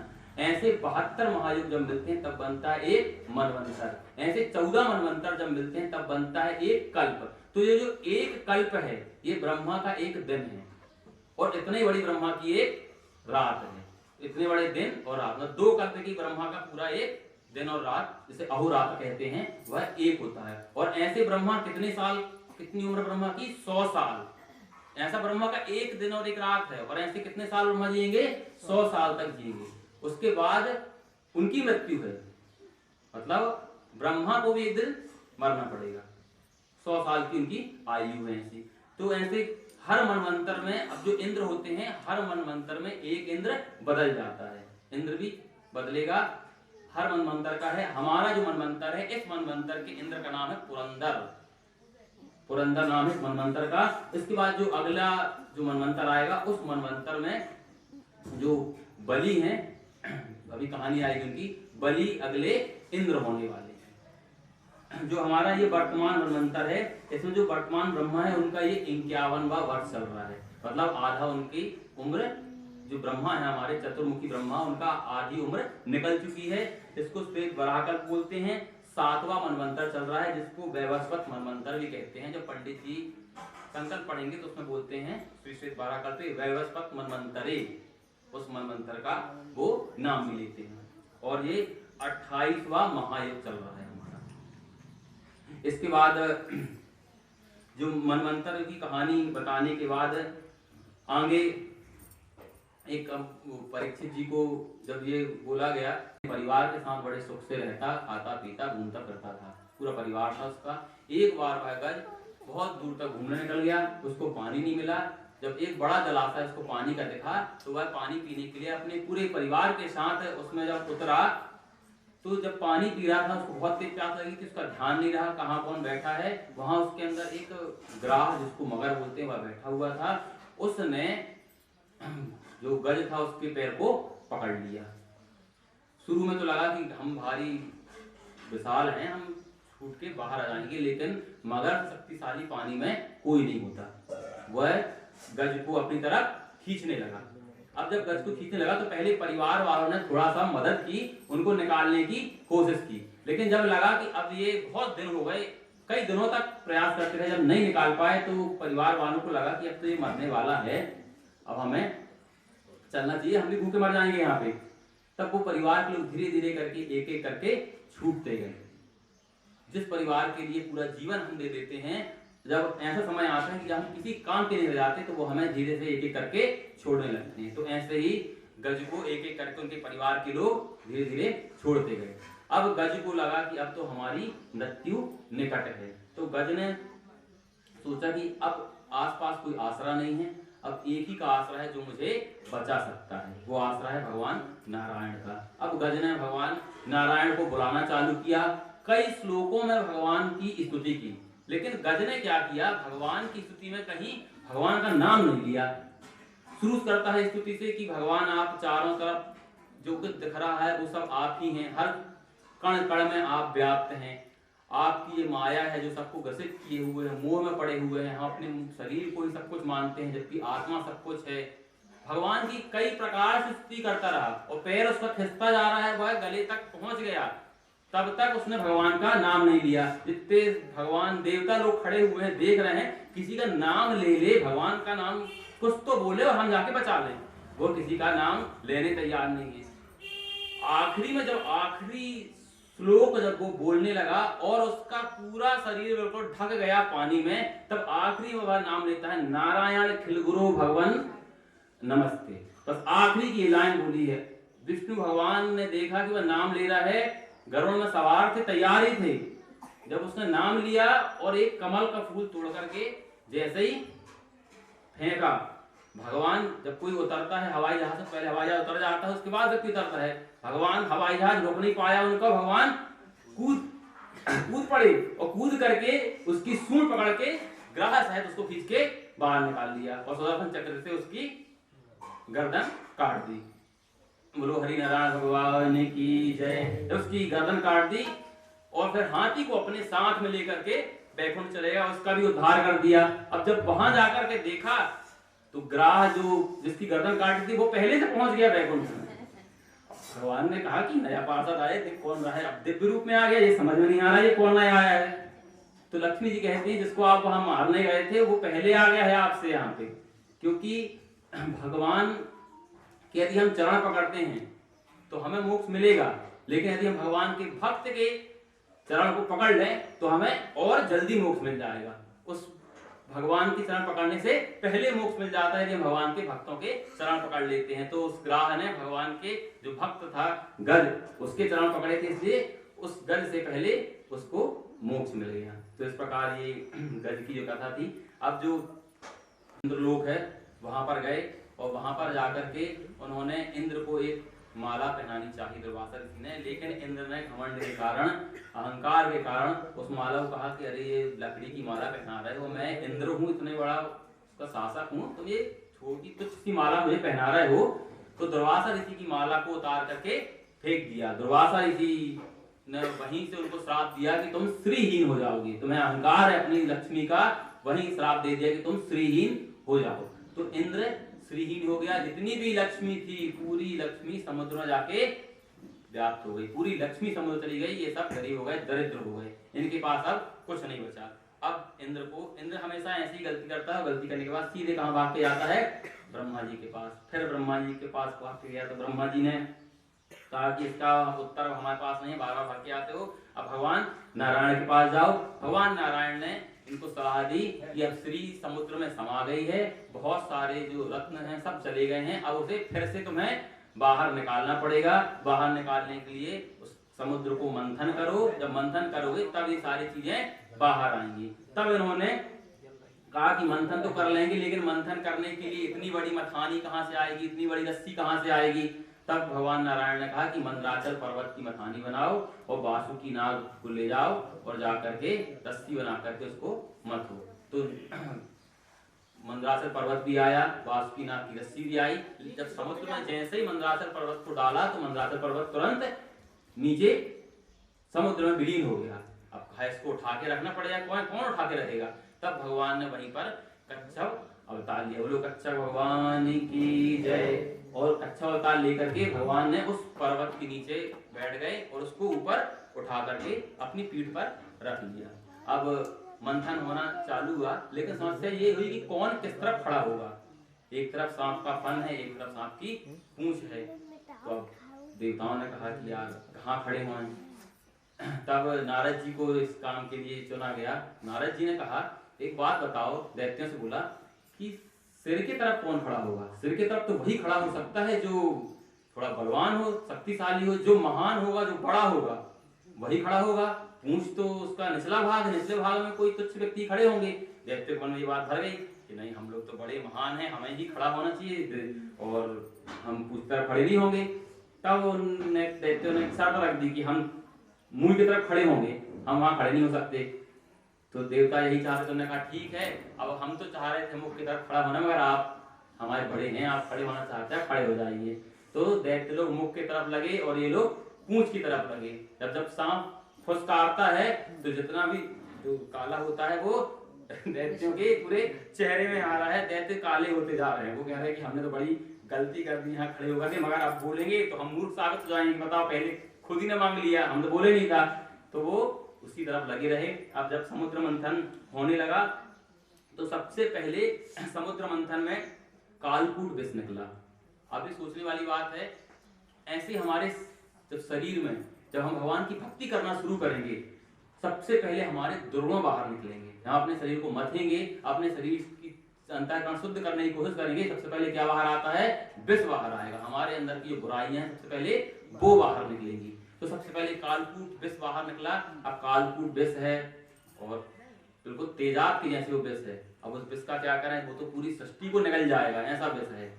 तब बोला कि इस विष को पीने की क्षमता केवल एक ही में है, हमारे भोलेनाथ हैं, वो ही पी सकते हैं। देवता लोग बहुत चालू, उन्हें सब पता है कौन सी चीज किसको कहाँ देनी है और कौन सी चीज हमें लेनी है, उन्हें सब मालूम है अच्छे से। तो उन्होंने कहा इसके लिए काम करो, भगवान शंकर को मनाते हैं। भगवान शंकर भोले वाले, उनको तो आप जो चढ़ा दें वो ले लेते हैं। तो उन्होंने कालकूट वो विष को ले लिया। अब हम लोग क्या करते हैं, भगवान को जो विष पी लिया उन्होंने अंदर कर लिया। हम लोग ये मानते हैं कि भगवान को ये चीजें पसंद है। भगवान को विष पसंद नहीं है, उनने जन कल्याण के लिए वो विष अपने अंदर धारण कर लिया है ताकि दूसरे का बुरा ना हो। अब हम लोग क्या कर रहे हैं, उन्हें कई प्रकार के मादक पदार्थ चढ़ा रहे हैं, कई प्रकार की चढ़ाते हैं, हमें लग रहा है उन्हें पसंद है, उन्हें पसंद नहीं है। वो तुम्हारे दुर्गुणों को खींच लेते हैं, लेकिन हम सोचते हैं कि अरे थोड़ा सा नहीं चढ़ा, ज्यादा चढ़ाओ। उन्हें तकलीफ उससे भी होगी, उनके गला नीला हो गया, उन्होंने अपना गले में इसको धारण करके रखा है। तो हम ये ना सोचे कि उन्हें बहुत ज्यादा पसंद, उन्हें पसंद नहीं है। हम ये जो इतनी जहरीली चीजें चढ़ा रहे हैं, इसका मतलब ये है कि हम अपने दुर्गुण भगवान के पास ले जाकर के छोड़ रहे हैं। भगवान उस दुर्गुण को भी स्वीकार कर लेते हैं। हमें अपने दुर्गुण छोड़ना है। हम नशीले चीजें उनके पास जरूर लेकर के जाते हैं, बड़े मंदिर हैं जहाँ पे कई प्रकार के मादक पदार्थ चढ़ाए जा रहे हैं भगवान को, लेकिन उसका यह कारण नहीं है। कारण बस यह है कि भगवान के पास जाकर के अपने दुर्गुणों को, जो जहर है वह हमें भगवान के पास छोड़ना है। उन्हें वो चीज पसंद नहीं कर लिया। इसके बाद कामधेनु गाय उत्पन्न हुई, तो सबके कहने पर कामधेनु गाय को ऋषियों को दे दिया। कामधेनु गाय उसके पास जो मांगो वह दे देती है। इसके बाद चंद्रमा उत्पन्न हुए। चंद्रमा को अब बोला कि भगवान भोले शंकर ने कुछ किया है तो उनको कुछ न कुछ गिफ्ट देना चाहिए, तो बोला चंद्रमा को आप ले लो। चंद्रमा भगवान के सिर में घोड़ा, उच्चिष्टवा जो घोड़ा था वह मन की गति से चलने वाला, मन की गति से उड़ने वाला घोड़ा था। वह घोड़ा बलि को दे दिया। बलि की यहाँ कथा आएगी, वो बलि को दे दिया। इसके बाद ऐरावत जो हाथी है वह निकला, ऐरावत हाथी इंद्र ने ले लिया। इसके बाद कौस्तुभमणि निकली, वह भगवान नारायण को पहना दी गई। उन्होंने भी एक काम किया है, कच्छप बने बैठे हैं तो वो कौस्तुभमणि उनको पहना दी। इसके बाद बहुत सारी अप्सराएं आई तो वह सीधे स्वर्ग में भेज दी गई। इंद्र तो पहले से लिस्ट लेके रखा था कि हमें क्या क्या लेना है, तो अप्सराएं स्वर्ग पहुंचा दी गई। इसके बाद पारिजात वृक्ष वह भी स्वर्ग पहुंचा। माता लक्ष्मी इसके बाद प्रकट हुई है। माता लक्ष्मी प्रकट हुई तो अब सब सोच रहे हैं कि किसके पास जाएंगे, और लक्ष्मी ऐसी हैं कि जबरदस्ती करो तो नहीं आएंगी, वो अपनी इच्छा से जाती हैं। तब सब लोग लाइन में खड़े हो गए कि जिसके ऊपर ये माला डाल दें बस लक्ष्मी जी उसी की है। सब माता लक्ष्मी की तरफ देख रहे हैं, अपना शरीर सब फुला के खड़े कि हाँ हमें पसंद करेंगी। सब देवता लोग सब खड़े हैं, लेकिन भगवान नारायण है वो किसी पे ध्यान नहीं दे रहे। तो लक्ष्मी जी ने जाके सीधे भगवान नारायण का वर्ण कर लिया। बोलो लक्ष्मी नारायण भगवान की जय। इसके बाद वारुणी एक प्रकार का पेय पदार्थ होता है, वह दानवों ने स्वीकार कर लिया कि ये हमारे लायक है, ये हमें दे दो। वारुणी ले ली उनने। इसके बाद भगवान धनवंतरी उत्पन्न हुए अमृत का कलश लेकर के। अब सारी लड़ाई जहां से शुरू, इतनी चीजें तो जो थी चल गई, लेकिन अब अमृत कलश जब भगवान धनवंतरी लेकर के निकले तो जैसे हुई, और देवता लोग तो जब तक अपने आप का होश संभाल पाते, दैत्यों ने झपट करके वहां से गायब हो चुके हैं। दैत्य देवता समझ ही नहीं पाएगी क्या हुआ, ऐसा कोलाहल मचा, धूल उड़ी और गायब। दैत्य अमृत कलश लेकर गायब हो चुके हैं। देवता लोग देखते रहे एक दूसरे की शक्ल। अब सीधे पहुंच गए वो हाथ जोड़ करके भगवान के पास में कि हमारा अमृत कलश चला गया है, और अब वो अगर पी लेंगे तो वो शक्तिशाली बन जाएंगे। भगवान ने कहा आप चिंता न करें, अभी हम बैठे हैं। भगवान ने मोहिनी का रूप धारण किया है। आप भगवान के जितने भी अवतार देख लें, उन सब सारे अवतार में यदि कोई आध्यात्मिक अवतार हुआ है तो वह मोहिनी का अवतार हुआ है। हम मोहिनी का अवतार बहुत छोटे से में खत्म कर देते हैं, लेकिन यदि कोई आध्यात्मिक अवतार है तो वह मोहिनी का अवतार है। मोहिनी जो है बाहर से स्त्री है और अंदर से पुरुष है। हमारा जो पूरा संसार है हम सब पुरुष हैं, और ये पूरी जो प्रकृति है वह स्त्री है। हम इसको शतरूपा भी कहते हैं, इसको देवी भी कहते हैं, इसको कई नाम से गौरी बुलाते हैं, कई नाम से बुलाते हैं। हम पुरुष हैं, ये स्त्री है। ऐसे जो भगवान नारायण ने जो अवतार लिया है वो अंदर से पुरुष हैं और बाहर से स्त्री हैं। ये आध्यात्मिक सच का एक पूरा उदाहरण है जो भगवान हमें दिखाना चाहते हैं। हर व्यक्ति के अंदर स्त्री के गुण भी होते हैं, पुरुष के गुण भी होते हैं। जो गुण ज्यादा परसेंटेज में होते हैं हम वही बन जाते हैं। जैसे हम पुरुष हैं, लेकिन कभी किसी चीज को हमें देख करके जो दया आती है वो स्त्रियों का गुण है। हमें कम आएगी लेकिन स्त्रियों को ज्यादा आएगी। किसी में कम है, किसी में ज्यादा है।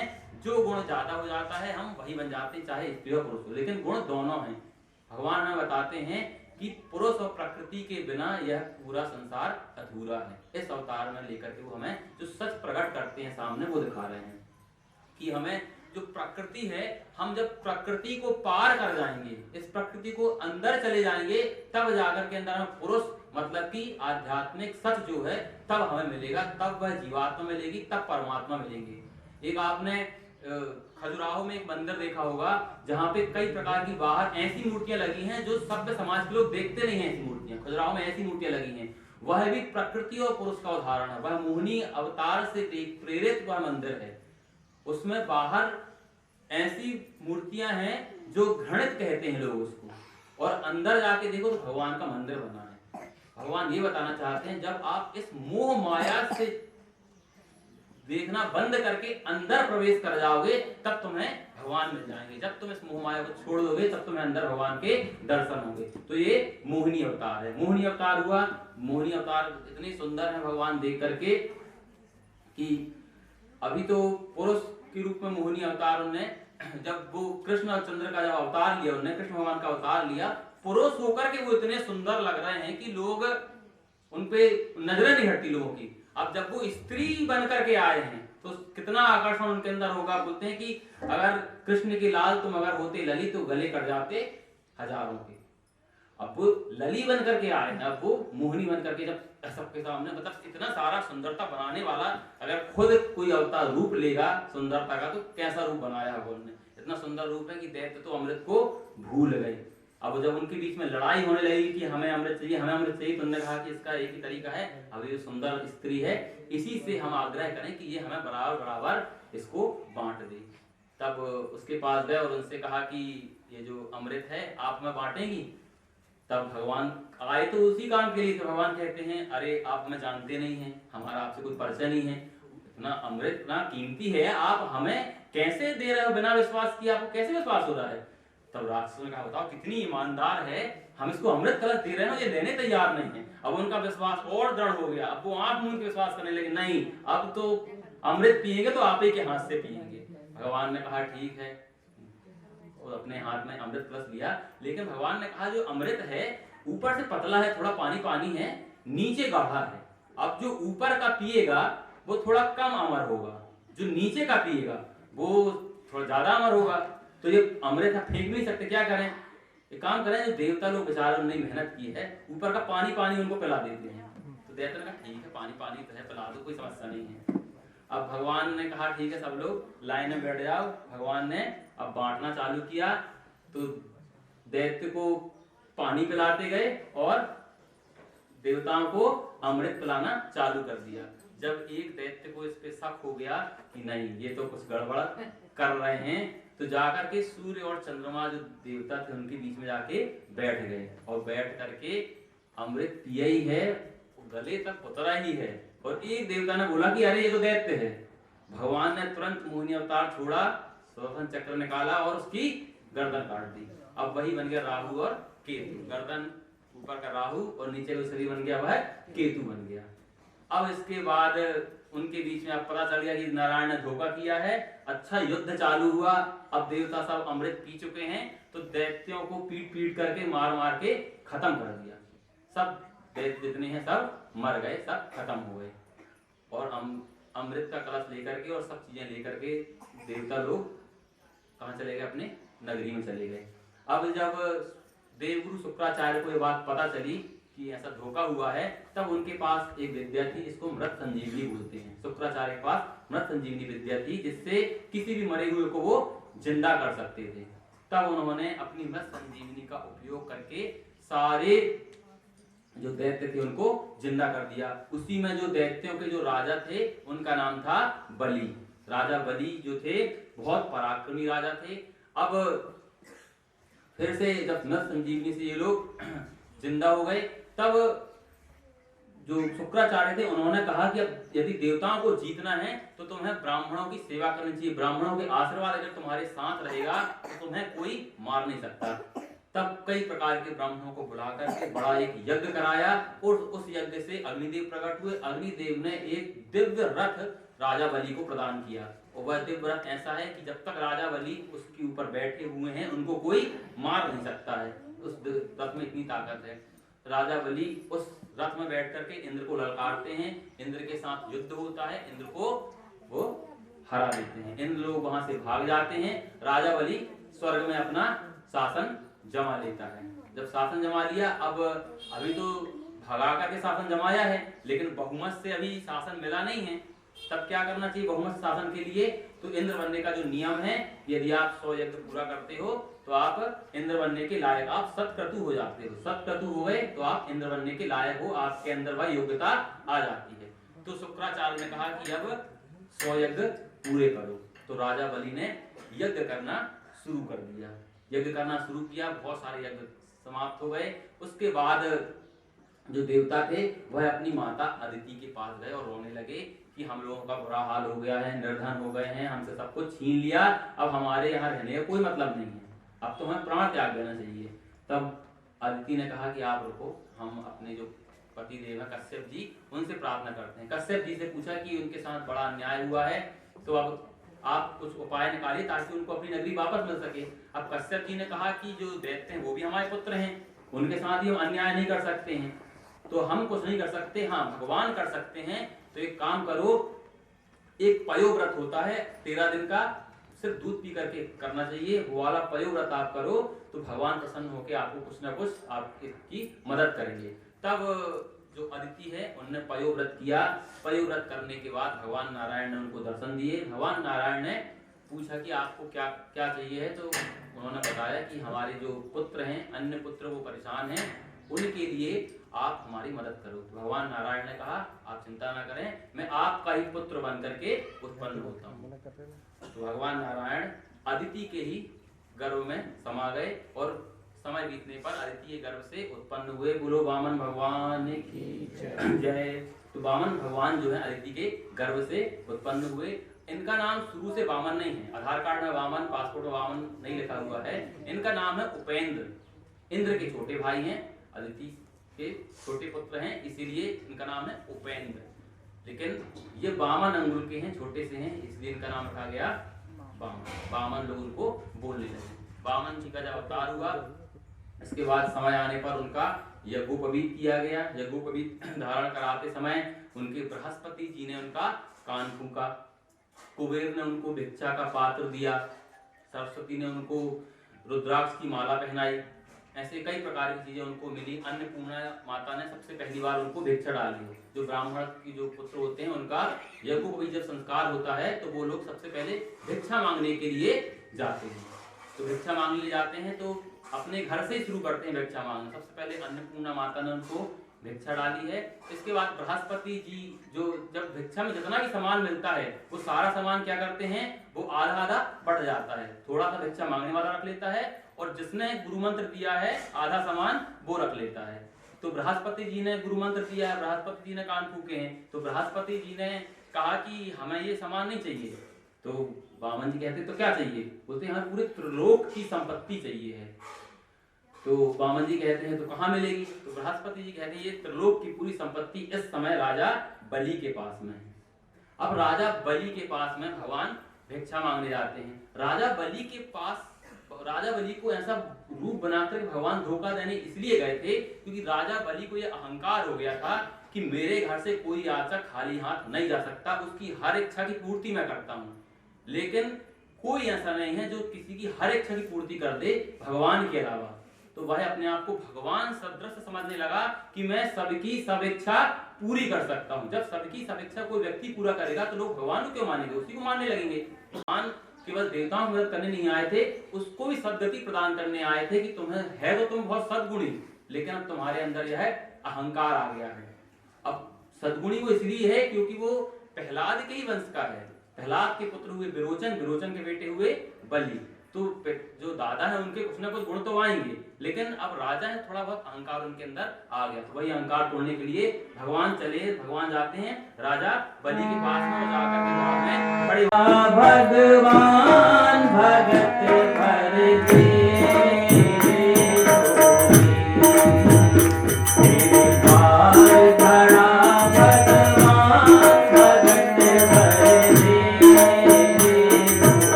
आएगा पल में तेरा,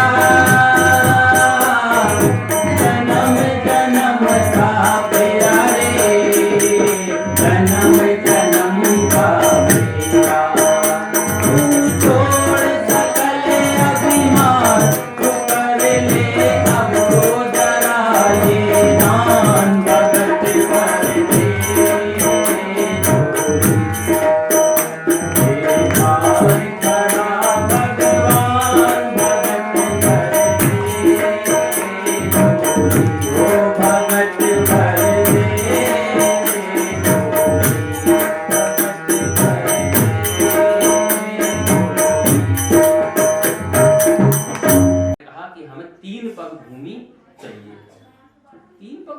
क्या है हमारे लिए, तुम्हें जहां लगे वहां से 3 पग भूमि वहां से नाप लो।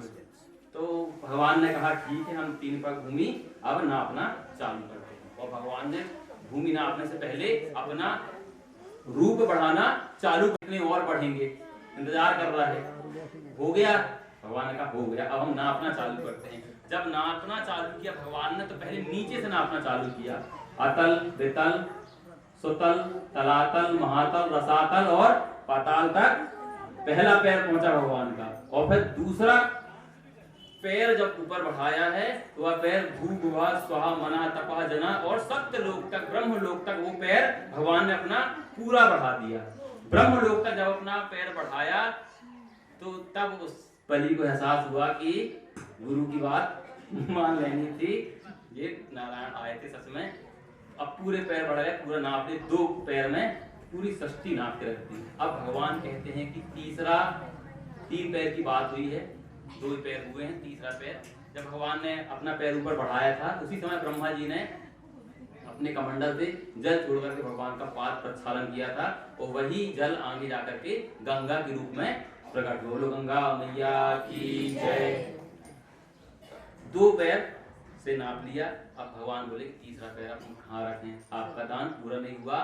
आपका अहंकार तो यही था ना कि आप तृप्त कर देते हो, लेकिन आप हमें तृप्त नहीं कर पाए। तो उसने कहा कि आप एक बात बताओ, देने वाला बड़ा होता है कि दान बड़ा होता है, दानी बड़ा या दान बड़ा? भगवान कहते बड़ा तो दान ही होता है।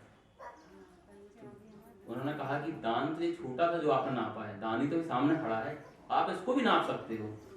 तो भगवान ने कहा आप बताओ क्या करें? उसने कहा कि हमारा सिर है, हम अपने आप को देते हैं, आप हमारे सिर में पैर रख दिए। भगवान ने उसके सिर में पैर रख दिया और उसको बंदी बना लिया। अब उसकी वो भी भगवान का हो चुका है, बंदी बना लिया। तब वहीं पर प्रहलाद जी आए हैं, प्रहलाद जी ने भगवान से कहा कि आप ऐसा क्यों कर रहे हैं? तब भगवान ने कहा कि इसको अहंकार था, इसलिए हमने ऐसा इतना सा खेल रचा है, लेकिन ये है तो भक्त, इसने ब्राह्मणों की बहुत सेवा की है, इसलिए हम इसको जो स्वतल लोक है, स्वतल लोक का पूरा वास देते हैं। और जो ऐश्वर्य इंद्र को मिल रहा है वही ऐश्वर्य स्वतल लोक में बलि को मिलेगा और हम खुद द्वारपाल बन करके बलि के दरवाजे में हमेशा खड़े रहेंगे। ये वरदान दे दिया। और इसके बाद जब अगला मनवंतर आएगा तो अगले जो इंद्र होंगे वो बलि होंगे, ये उनको वरदान प्राप्त हुआ। इसके बाद भगवान द्वारपाल बन के खड़े हो गए।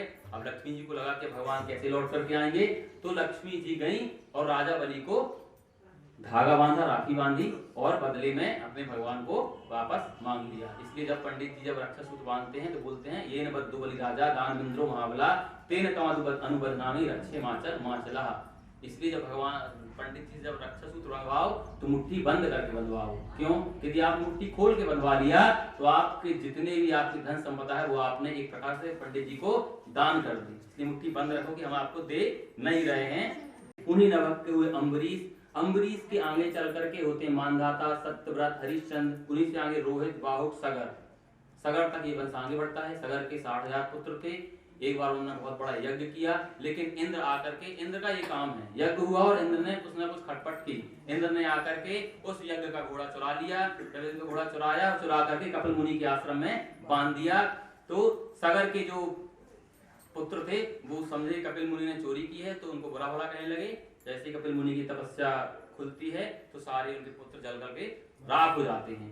तब उनके वंश के कई लोग उनको तारने के लिए गंगा जी से स्तुति करते हैं, गंगा जी की तपस्या कर रहे हैं उनके वंश के लोग कि उनका तरण तारण हो जाए। उसमें कई लोग ने असमंजस, अंशुमान, दिलीप और आगे जाकर के भागीरथ तक ने कई पीढ़ियों ने गंगा जी की तपस्या की है, तब जाकर के भागीरथ जी गंगा जी को लेकर के नीचे आए। हम लोग गंगा मैया की जय। और गंगा मैया आए तो उनके कुल का पूरा तरण तारण हो गया। इसके बाद भागीरथ से आगे हुए ऋतुपर्ण, ऋतुपर्ण के स्वदास, उनके अस्मत, नारी कवच, खड़वांग, खड़वांग से दिलीप, दिलीप के रघु, रघु के अज, अज के दशरथ और दशरथ के यहाँ भगवान राम, लक्ष्मण, भरत, शत्रुघ्न पैदा हुए। बोलो भगवान रामचंद्र की जय।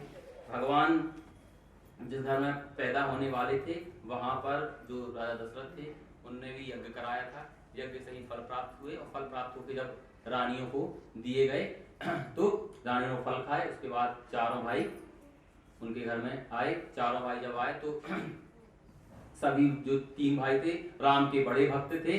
ऐसी राम की कहानी आगे बढ़ती है। वो गुरुकुल जाते हैं, गुरुकुल जाकर के शिक्षा ग्रहण करते हैं। इसके बाद ताड़का का वध आता है। ताड़का के वध करने के बाद फिर वह चारों भाइयों की शादी होती है।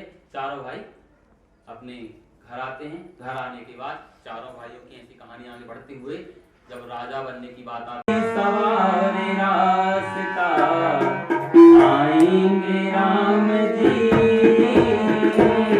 सबरी सवारे रास्ता आएंगे राम जी,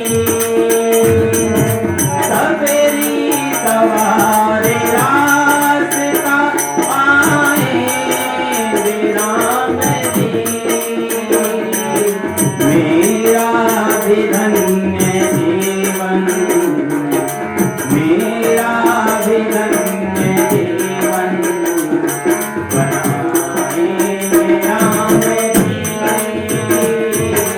सबरी सवारे रास्ता आएंगे राम जी।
रास्ता संवारती है और एक दिन सच में भगवान आ जाते हैं। तो भगवान को हम आगे कथा जानते हैं। भगवान को अपने जो बेर तोड़ करके लाए थी, भगवान को झूठे झूठे बेर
भयो जय कन्हैया लाल की, नंद घरा नंद भयो जय कन्हैया लाल की, हाथी घोड़ा पाल की जय कन्हैया लाल की, हाथी घोड़ा पाल की जय कन्हैया लाल की, ब्रज में आनंद भयो जय यशोदा लाल की, ब्रज में आनंद भयो जय यशोदा लाल की, जय कन्हैया लाल की, गोकुल में आनंद भयो जय कन्हैया लाल की, आनंद उमंग भयो जय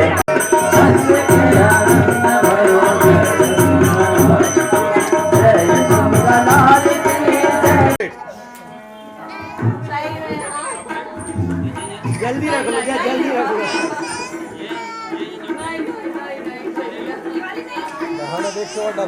अच्छा चल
अमर कंदे मुक्ति पंथे पंचम